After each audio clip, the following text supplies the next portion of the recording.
This homeless man was about to receive his last meal from a broke college student. The security camera at Rossi's diner captured everything. A 19-year-old black kid spending his final $12 on a stranger's dinner. The homeless man was eating like he hadn't had food in days. The grateful handshake. The business card exchange. 3 days later, when the truth exploded across every news channel in America, nobody could believe it. The CEO of Morrison Industries, one of Chicago's biggest companies, had been living on the streets. And the broke college student who helped him? His life was about to change in ways that seem impossible. This isn't just a story about kindness. It's about what happens when your last dollar becomes your first step toward everything you've ever dreamed of. Watch what happens next. But to understand why what happened next was so incredible, you need to know just how much Jamal Williams was struggling. Because this wasn't some rich kid playing hero. This was a young man who knew exactly what it felt like to go to bed hungry. Every morning at 5 a.m., Jamal's alarm pierced through the thin walls of his studio apartment. Not because he wanted to be up that early, because he had to be.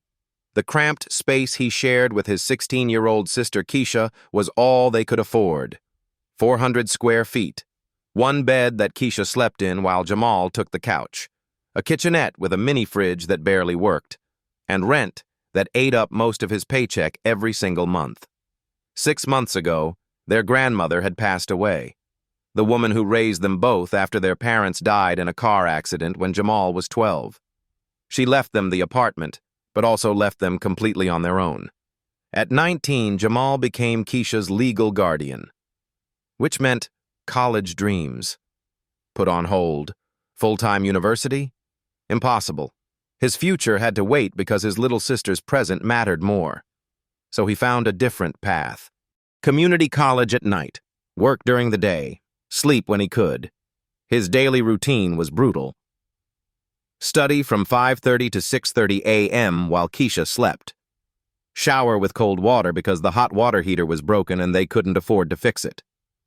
Take 2 buses to his job at Meijer's grocery store, where he'd spend 8 hours stocking shelves, dealing with angry customers, and cleaning up spills in aisle 7. The work was hard, but what made it harder was watching other people his age living the life he should have been living. College students came in buying energy drinks and snacks with their parents' credit cards. They complained about midterms and fraternity parties. They had no idea what it felt like to count every dollar. Every afternoon at 3 p.m., Jamal would clock out and take those same 2 buses to pick up Keisha from Jefferson High School. He'd help her with homework at the kitchen table that wobbled because one leg was shorter than the others. They'd eat whatever was cheapest that week: ramen noodles, peanut butter sandwiches, generic cereal that tasted like cardboard. At 7 p.m., Jamal would kiss his sister on the forehead and head back out into the Chicago cold. 2 more buses to Harold Washington Community College, where he was taking business administration classes. Not because it was his passion, but because it was practical. Because maybe, someday, he could start something that would get them out of this cycle. His professors didn't know his story. His classmates didn't know that he sometimes fell asleep during lectures because he'd been up until 2 a.m. studying after getting home from work. They didn't know that the reason he never joined study groups was because he didn't have money for coffee shops or gas to drive places. But somehow, Jamal kept going. He maintained a 3.7 GPA. He never missed work. He made sure Keisha's grades stayed high and that she had clean clothes for school, even if it meant he wore the same 3 shirts in rotation. The thing about Jamal was this: he never complained, not once. When Mrs. Rodriguez at the grocery store was rude to him, he smiled and said, "Have a blessed day." When classmates talked about spring break trips he'd never be able to afford, he listened politely and asked questions about their plans. He carried a worn business card in his wallet from a motivational speaker who had visited his high school 2 years ago. The man had talked about paying it forward and how small acts of kindness could change the world. Jamal had kept that card through everything, through his grandmother's funeral, through taking custody of Keisha, through sleepless nights wondering how he'd pay next month's rent. Because deep down, even when everything felt impossible, Jamal believed that good things happened to good people. His grandmother had taught him that. Feed people when you can, baby, she used to say. The universe keeps track of everything. But the universe seemed to be keeping a different kind of scorecard lately. That December night, walking to Rossi's diner after his shift, Jamal had exactly $12 in his wallet. Not $12 in spending money. $12 total. Period. It was supposed to last him until Friday when he got paid. 3 more days. Which meant no lunch tomorrow. No bus fare if he absolutely had to get somewhere. No emergency money if Keisha needed something for school. He'd planned to buy a cup of coffee at Rossi's and sit inside where it was warm until his evening class started. The diner was known in their neighborhood for letting people stay as long as they needed, even if they only ordered something small. Maria, one of the waitresses, had always been kind to him. As he pushed through the diner's heavy glass door, the warmth hit his face like a blessing. The smell of coffee and fried food made his stomach growl. He hadn't eaten since breakfast. 2 pieces of toast with generic peanut butter. But what he saw in the corner booth made his empty stomach and tired feet feel irrelevant. There was something about the man sitting alone that Jamal couldn't ignore. And in just a few minutes, that something would change everything.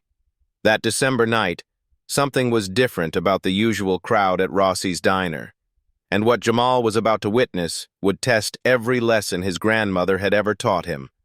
The temperature outside had dropped to 15 degrees.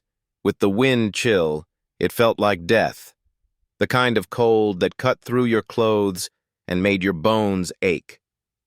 Chicago winters were brutal, but this was the kind of night that killed people.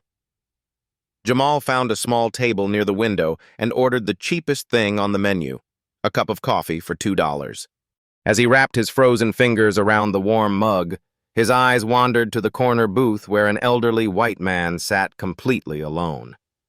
The man was maybe 65, with silver hair and clothes that had seen better days. But here's what caught Jamal's attention. His clothes were worn, but they were clean, layered carefully. A wool coat that was frayed at the edges but had once been expensive. Underneath, a sweater with a small hole near the collar, but the kind of quality that lasted decades. And there was something else. Something that didn't quite fit. On his left wrist, barely visible under his frayed sleeve, was a watch. Not just any watch. Even from across the diner, Jamal could tell it was expensive. The kind that caught the light when the man moved his hand. The kind that cost more than Jamal made in 6 months. The man had been sitting there for at least 20 minutes, studying the menu like it contained the secrets of the universe. But he wasn't just reading it. He was staring at the prices. His lips moved slightly as he calculated something in his head. Maria, the waitress Jamal knew, had approached the man twice. Each time he'd waved her away politely with phrases like, "Just a few more minutes if you don't mind," and "I appreciate your patience, miss." His voice was soft but educated, the kind of voice that belonged in boardrooms, not homeless shelters.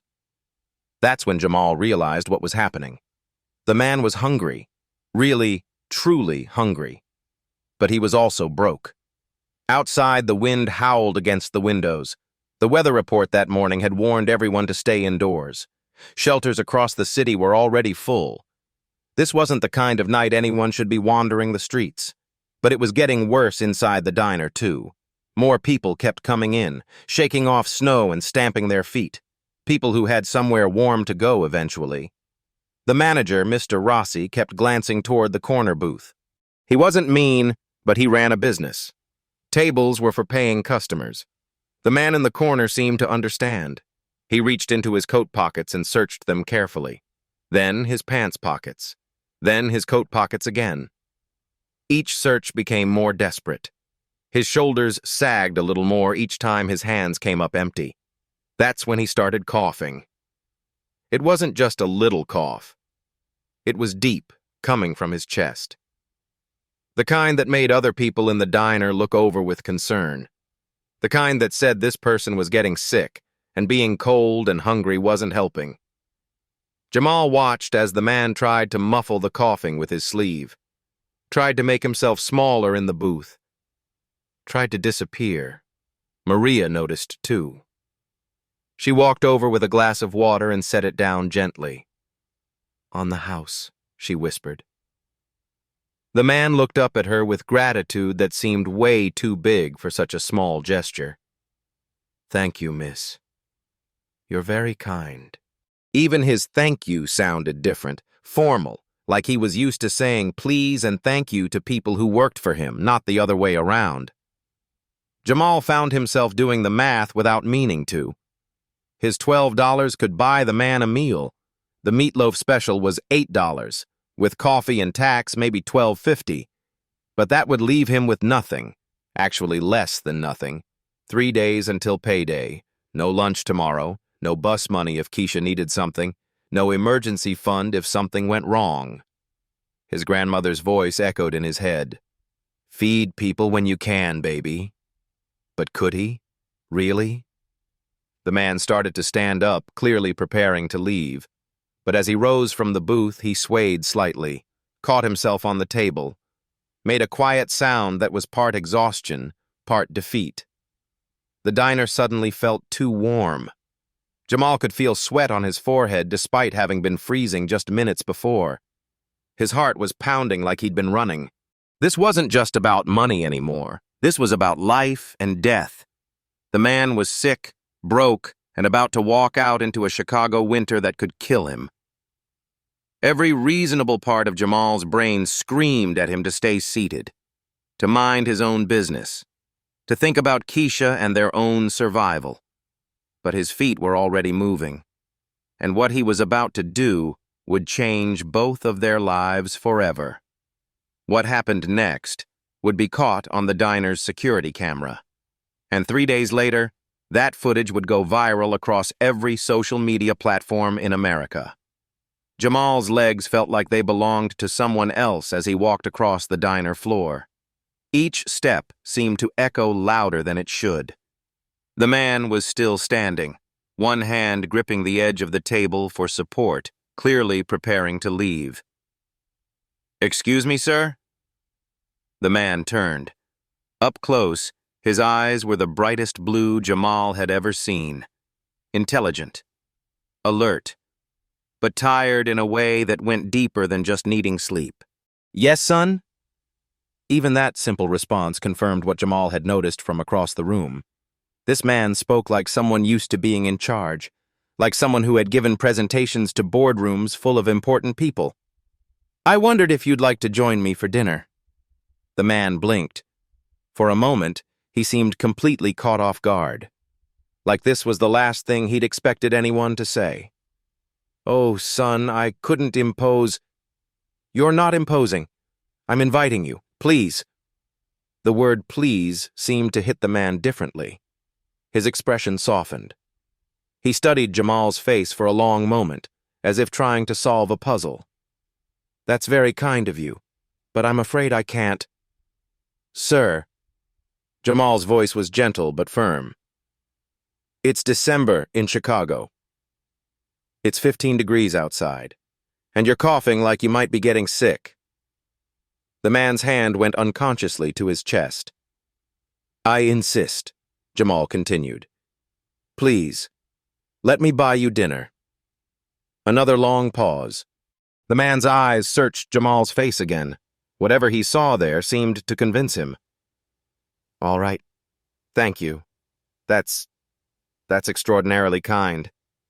They sat across from each other in Jamal's small table by the window. Maria came over immediately, her face brightening when she saw the two of them together. "What can I get you gentlemen tonight?" Jamal didn't even look at the menu. He couldn't afford to look at prices and change his mind. "2 meatloaf specials, please, with coffee. And could you bring us some of that apple pie when we're done?" "Of course, honey." As Maria walked away, the man looked directly at Jamal. "Son, that's going to cost." "Don't worry about it. But I should tell you, I can't pay you back right now. I'm not asking you to." The man fell silent. He folded his hands on the table and just stared, not in a rude way, more like he was seeing something he hadn't expected to exist. "What's your name?" Jamal asked. William Morrison." He said it with the slightest hesitation, like he was deciding whether to give his real name. "I'm Jamal Williams. Pleased to meet you, Jamal." William extended his hand across the table. His handshake was firm, confident, the handshake of someone used to making deals. "May I ask what you do?" "I work at a grocery store during the day. Go to community college at night. Business administration." "Ah, and what kind of business interests you?" Jamal felt himself relaxing despite the situation. There was something about William that made conversation easy, like talking to a favorite teacher. "I want to open a community center someday, somewhere people can get job training, financial literacy classes, help people get back on their feet." William's eyebrows raised slightly. "That's ambitious and admirable. Right now it's just a dream, but maybe someday. Dreams have a way of becoming reality for people like you." "People like me?" "People who see a stranger in need and don't hesitate to help." The food arrived quickly. Jamal watched as William ate slowly, savoring every bite. His table manners were perfect. He used his napkin properly, cut his meatloaf into precise pieces. This wasn't someone who usually ate at diners. "This is delicious," William said. "I can't remember the last time I had a home-cooked meal like this." "How long have you been—" Jamal wasn't sure how to finish the question politely. "Between situations," William supplied. "A few weeks now." "Do you have a family? Someone who could help?" William's face darkened slightly. "I lost my wife 3 months ago. After that, everything just fell apart." "I'm sorry for your loss." "Thank you. She was the best person I ever knew, always helping others. She would have loved meeting you." They ate in comfortable silence for a while. Jamal noticed that William's phone buzzed twice during dinner. Each time, William glanced at it but didn't answer. The second time, he did pick it up briefly. William speaking. His voice changed completely, became authoritative, almost commanding.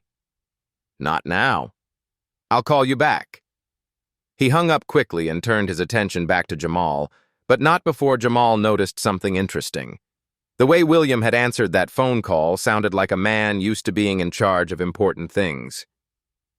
"Sorry about that," William said, his voice back to the gentle tone he'd been using all evening. "No problem. Work calls?" Something like that. William asked thoughtful questions about Jamal's life, about his sister, about his grandmother who had raised them, about his dreams for the future. He listened intently to every answer, occasionally taking notes in a small leather notebook. "You mentioned your grandmother raised you and your sister?" "Yeah. Our parents died when I was 12.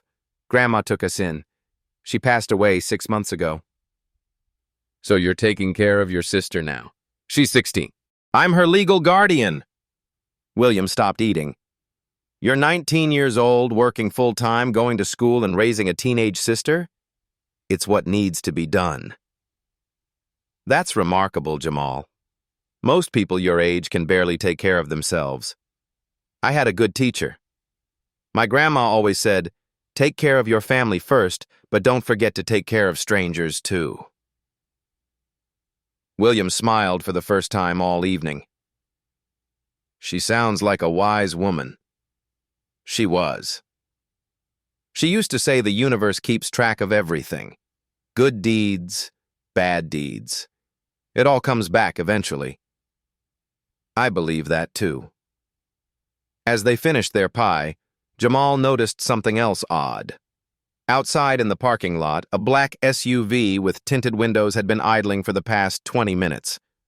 William had glanced at it several times during dinner, always quickly looking away. When Maria brought the check, William reached instinctively for his wallet, then stopped himself. Son, I need to be honest with you. I can't repay you right now. I told you I don't want repayment. The total was $24.50, with tip, $27. Jamal handed Maria $30 from his $12 stash money he definitely didn't have. But somehow it felt like the most important money he'd ever spent. When William tried to repay Jamal, what happened next would prove something incredible about both men. Something that would make the CEO of Morrison Industries question everything he thought he knew about human nature. As Maria walked away with the payment, William sat in stunned silence. He stared at the receipt on the table like it contained some kind of impossible equation. Son, he said slowly, do you realize what you just did? I bought us dinner. You paid $30 when you only had $12. Jamal's stomach dropped. Of course William had been watching. Of course he'd noticed. It's fine, Jamal said quickly. Really? It's not fine. William's voice was gentle but firm. You just spent money you don't have on a complete stranger. They both knew it was true. Jamal had borrowed $18 from his future self. $18 he'd have to figure out somehow over the next 3 days. William reached into his coat and pulled out his wallet. It was leather, well worn but expensive, the kind that had held a lot of money over the years. He opened it and looked inside. Then he closed it and put it back in his coat. I can't repay you right now, he said, but I have this. He started to remove the watch from his wrist. Up close, Jamal could see it clearly now. It was definitely a Rolex. The real thing. Even someone who knew nothing about watches could tell it was worth more than most people made in a year. Please, William said, extending the watch toward Jamal. Take this as collateral. When I get back on my feet, I'll buy it back from you. No. Jamal pushed the watch gently back toward William. I don't want collateral. But this watch is worth... I don't care what it's worth.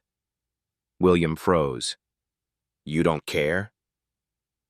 Sir, your life is worth more than any watch. Keep it. You might need to sell it yourself. For a moment, William just stared. Then something shifted in his expression. His eyes became brighter, more focused, like he was really seeing Jamal for the first time. In 40 years, William said slowly, I have never met anyone like you. You don't even know me. I know enough. William reached into his leather notebook and carefully tore out a page. No, not a page. A business card that had been tucked inside. Character reveals itself in moments like these. The card was simple but expensive. Heavy cardstock with clean, minimal design. It read, William R. Morrison, with a phone number underneath. No company name, no title, no address. What kind of business are you in, Mr. Morrison? William hesitated for just a fraction of a second. I help connect people with opportunities. What kind of opportunities? The kind that changes lives. Jamal studied the card. Something about the name seemed familiar, but he couldn't place it. If you ever need anything, William continued, call that number. Ask for me specifically. Why would you do that for someone you just met? Because tonight, you did something for me that I'll never forget. You didn't see a homeless man. You didn't see someone to pity or avoid. You saw a human being who needed help.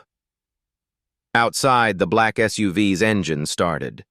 William glanced toward the window, then back at Jamal. I should go, he said, standing up. My ride is here. They walked toward the door together. Through the glass, Jamal could see a professional-looking man in a dark suit getting out of the SUV. The man moved with purpose, like someone used to being in charge of important things. Sir, the driver said as William approached the vehicle. It wasn't hey or buddy or even Mr. Morrison. It was sir, with the kind of respect reserved for someone very important. William paused at the car door and turned back to Jamal. "Remember what I said about dreams, son. They have a way of becoming reality for people like you. People like me. People who choose kindness when it costs them everything." The SUV pulled away into the snowy Chicago night, leaving Jamal standing alone under the diner's neon sign. In his hand, he held a business card that felt heavier than it should. In his wallet, he had exactly $0.00. But somehow, for the first time in months, he felt rich. Over the next 2 days, strange things started happening that would make Jamal question everything about that night. Because what he'd witnessed wasn't just kindness being rewarded, it was something much bigger than that. Day 1 came with brutal consequences. Jamal woke up Tuesday morning with his stomach cramping from hunger. No money for breakfast, no money for lunch. When his supervisor at Myers Grocery asked why he seemed distracted, Jamal just said he was tired. But the business card in his wallet felt like it was burning a hole through the leather. During his 15-minute break, Jamal pulled out his phone and Googled William R. Morrison, Chicago. Thousands of results popped up. Too many to sort through. Way too common a name. He tried William R. Morrison, Business, Chicago. The phone's loading wheel spun and spun. Just as the results started to appear, his battery died. Day 2 brought different problems. Keisha noticed they were eating ramen noodles for the 3rd meal in a row. "Jamal, are we okay?" she asked, stirring the cheap noodles around her bowl. "Like, financially okay?" "We're fine, baby girl. Just saving money this week." But Keisha was 16, not 6. She could do math. She could see that her brother was eating less, sleeping less, worrying more. That night at Harold Washington Community College, Professor Martinez was discussing local business case studies. He clicked through PowerPoint slides showing various Chicago companies. "One of our city's most influential corporations is Morrison Industries," he said. Founded in 1987 by William Morrison, it's grown into a multi-billion-dollar conglomerate focused on real estate development and community investment. Jamal's head snapped up from his notebook. The company employs over 3,000 people locally and has invested over $50 million in community development projects across the South Side. Professor Martinez clicked to the next slide. A professional headshot appeared on the projector screen. Jamal's stomach dropped. It was him. Older, wearing a $3,000 suit instead of tattered clothes. Hair perfectly styled instead of disheveled. But those same intelligent blue eyes. The same formal posture, the same way of holding his hands. "Morrison Industries CEO William Morrison," the professor continued, "is known for his philanthropic work and hands-on approach to community engagement. Interesting man. Very private, but incredibly generous." Jamal stared at the screen until his eyes burned. The class continued around him, but all he could hear was his own heartbeat. When class ended, he approached Professor Martinez's desk. "Excuse me, Professor. That CEO you mentioned, William Morrison, is he still actively running the company?" "Oh yes, very much so. Why do you ask? What does he look like in person?" Professor Martinez pulled up the Morrison Industries website on his laptop. There were several recent photos, board meetings, charity events, ribbon cuttings. Every single picture showed the same man who had sat across from Jamal 2 nights ago, eating meatloaf and claiming he couldn't afford dinner. But the truth about that night was far more incredible than Jamal ever imagined. And when he finally got the courage to make that phone call, what William told him would change everything he thought he knew about kindness, grief, and what it really means to be human. Jamal stared at his phone for 20 minutes before dialing the number on the business card. His hands were shaking. Not from cold this time, but from the 1,000 questions racing through his mind. Was this some kind of joke? A test? Had he been set up somehow? Finally, he pressed the call. The phone rang twice before a professional female voice answered. Morrison Industries, Mr. Morrison's office. This is Janet speaking. Jamal's mouth went dry. Morrison Industries. It was real.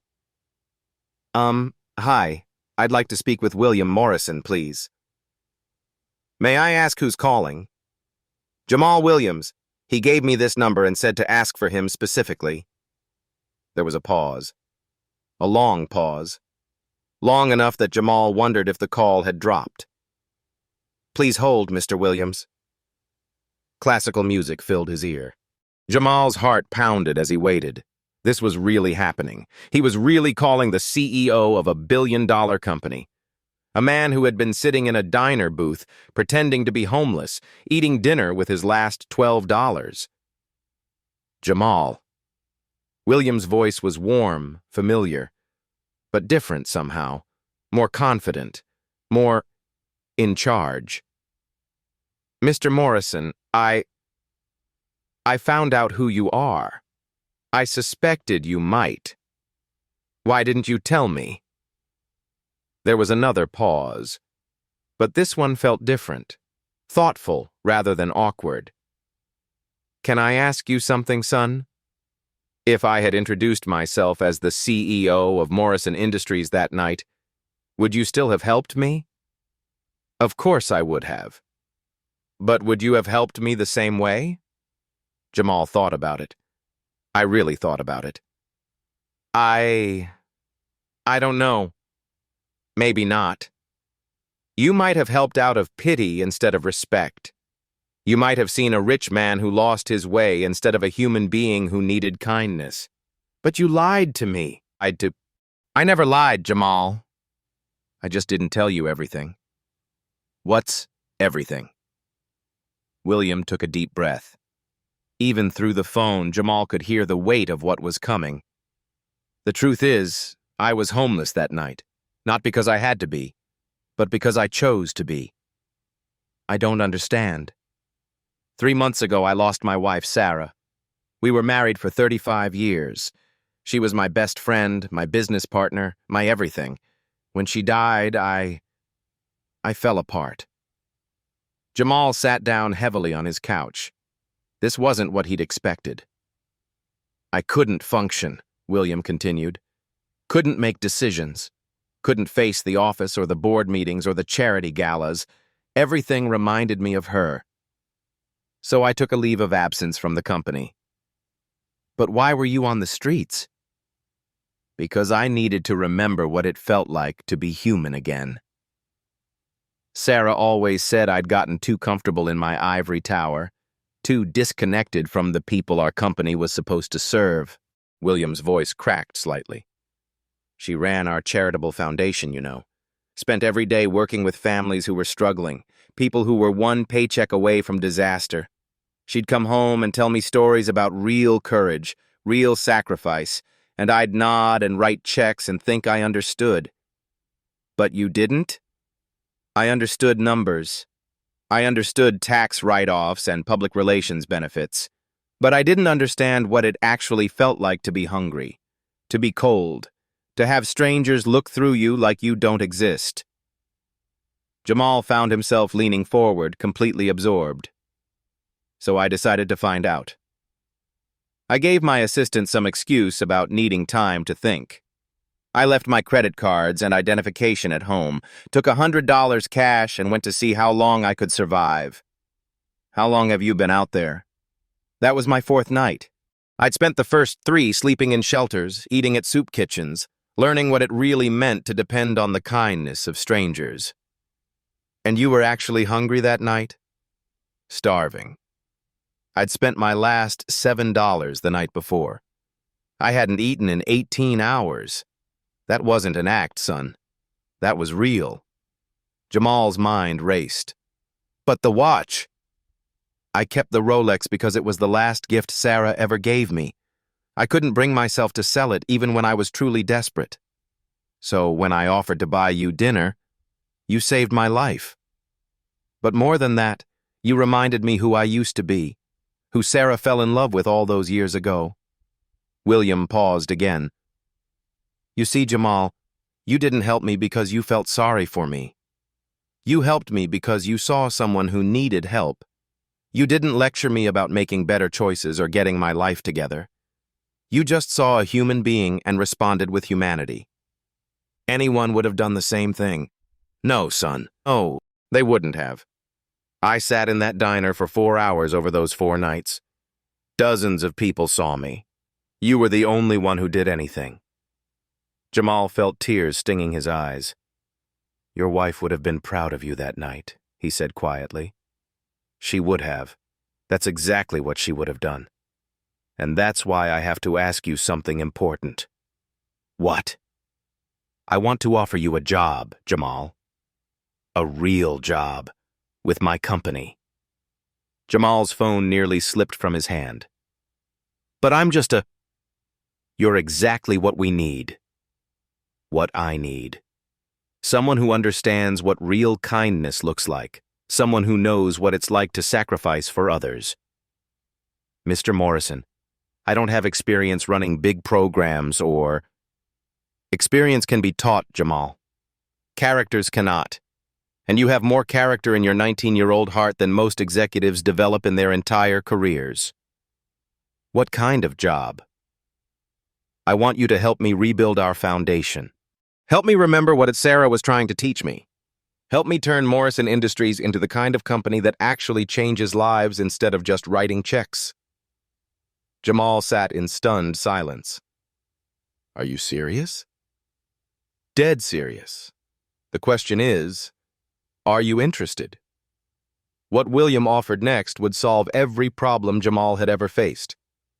But it came with one condition that would test everything he believed about staying true to himself. Interested doesn't even begin to cover it, Jamal said, his voice barely above a whisper. But Mr. Morrison, I need to be honest with you. I don't know anything about running a foundation. You know the most important thing, which is, you know what it feels like to choose kindness when it costs you everything. William's voice took on the tone of someone used to making life-changing offers. Here's what I'm proposing. Community Program Director for the Morrison Foundation. Your job would be designing programs for underserved communities. Real programs, created by someone who understands real need. Jamal's hand gripped the phone tighter. Starting salary, $75,000 per year, plus full benefits. Health insurance, dental, vision, company car, housing allowance, $75,000. Jamal made $12,000 last year. This wasn't just a better job. This was a different universe. The foundation would provide a full scholarship for your bachelor's degree. Evening classes at Northwestern University, all expenses paid. Northwestern. Jamal had dreamed of Northwestern since he was 15. And for Keisha? Full scholarship to Francis Parker School, best private high school in Chicago, college prep program. She'd graduate ready for any university in the country. Jamal felt dizzy. This wasn't real. William, this is incredible, but why me? You could hire someone with 10 years of experience. Experience can be learned. What you have can't be taught.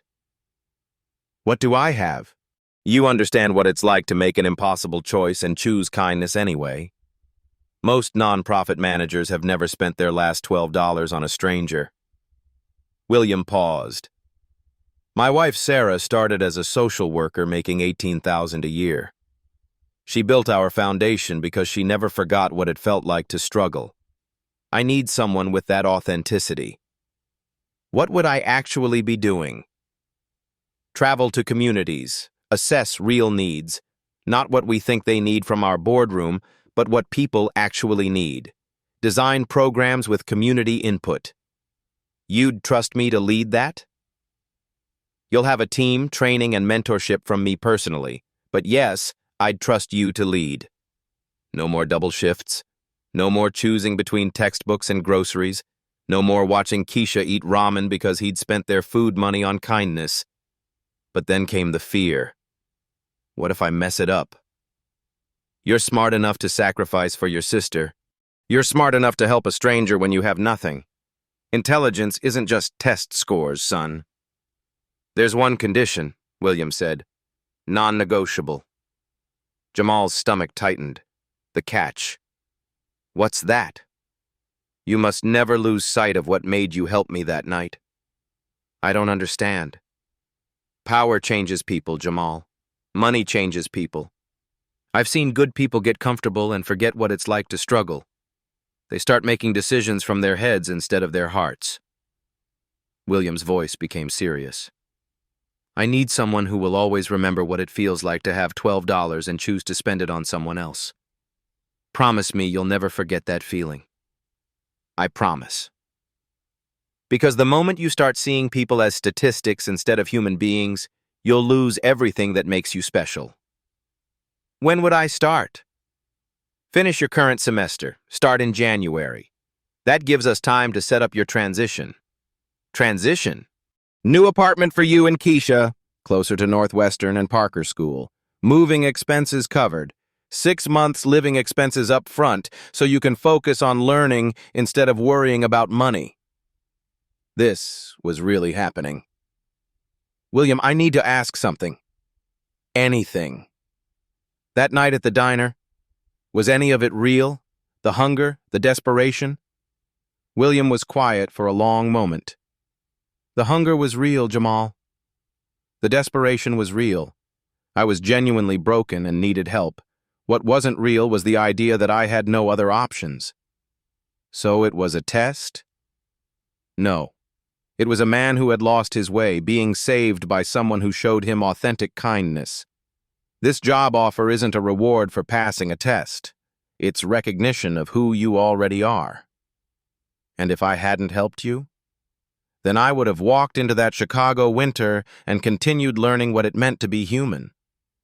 And some other company would eventually get the privilege of hiring Jamal Williams. You really believe I can do this? Son, you're not the risk here.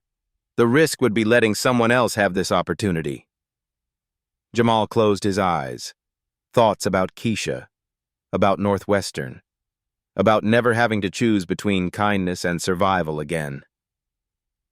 If you're willing to take a chance on me, Jamal, I'm not taking a chance. I'm making the smartest business decision of my career. 6 months later, the ripple effects of that one dinner were felt across the entire city. But what happened next proved that sometimes changing one life can change thousands. The transformation was almost impossible to believe.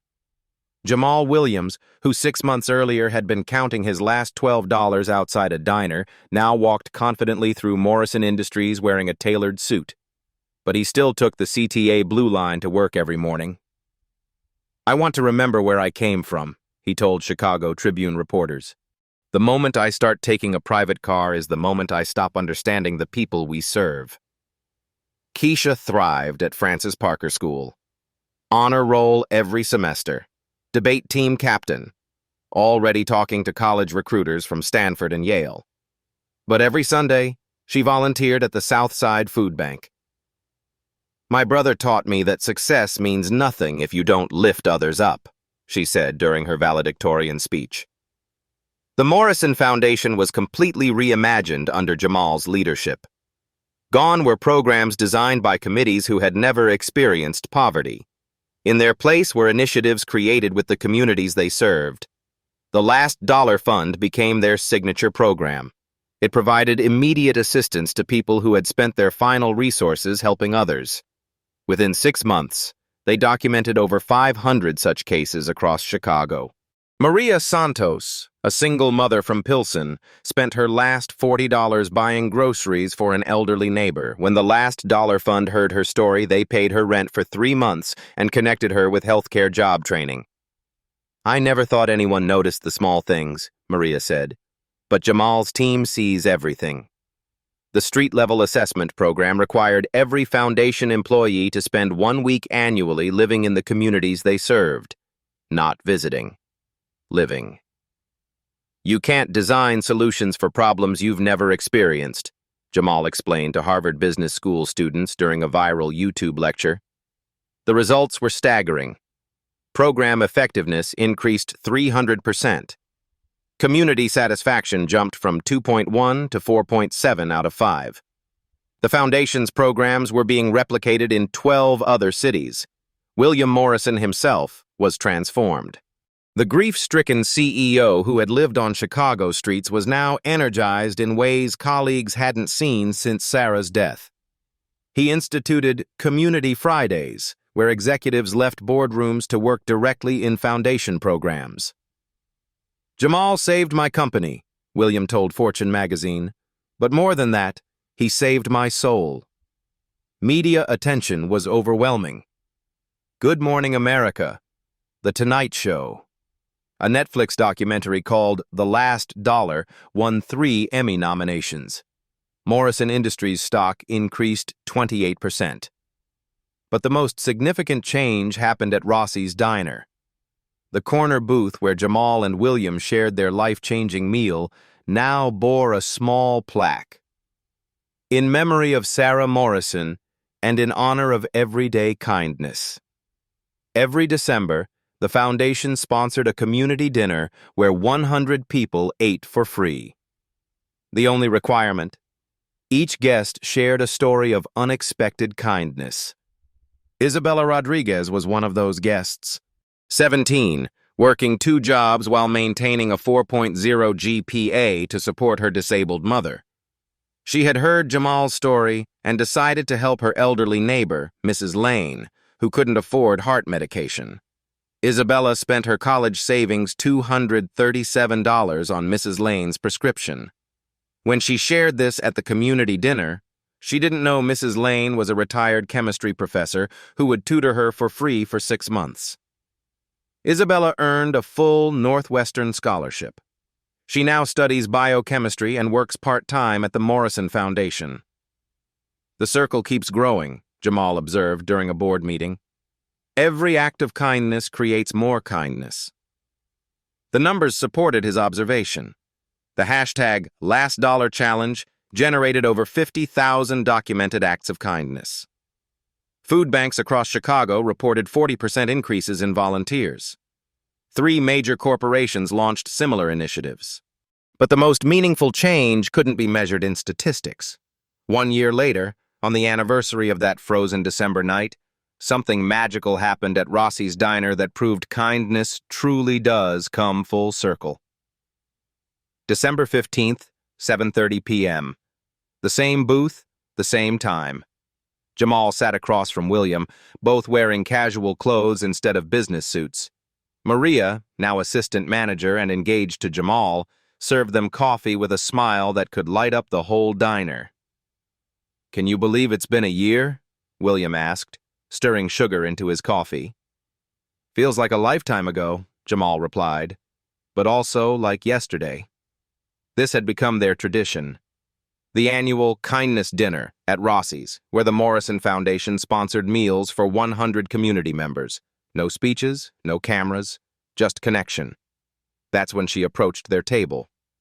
"Excuse me, are you Jamal Williams?"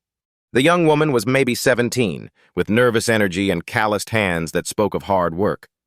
She wore a Francis Parker school sweatshirt, the same school where Keisha was now thriving. "I am." "What's your name?" "Isabella Rodriguez. I saw your story online. It inspired me to help my elderly neighbor, Mrs. Lane, when she couldn't afford her heart medication." Jamal and William exchanged glances. Another ripple. "I spent my college savings to buy her prescription." $237. It was everything I had. "What happened?" William asked gently. "She turned out to be a retired chemistry professor. She's been tutoring me for free ever since. I just got accepted to Northwestern with a full scholarship." Isabella reached into her backpack and pulled out a $20 bill. "I want to buy your dinner tonight, both of you. I know it's not much, but I want to pass it forward, like you did." Jamal's eyes filled with tears.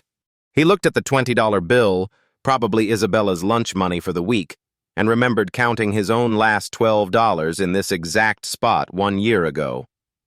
"We would be honored," he said, accepting the money. As Isabella walked away, beaming with pride, William shook his head in amazement.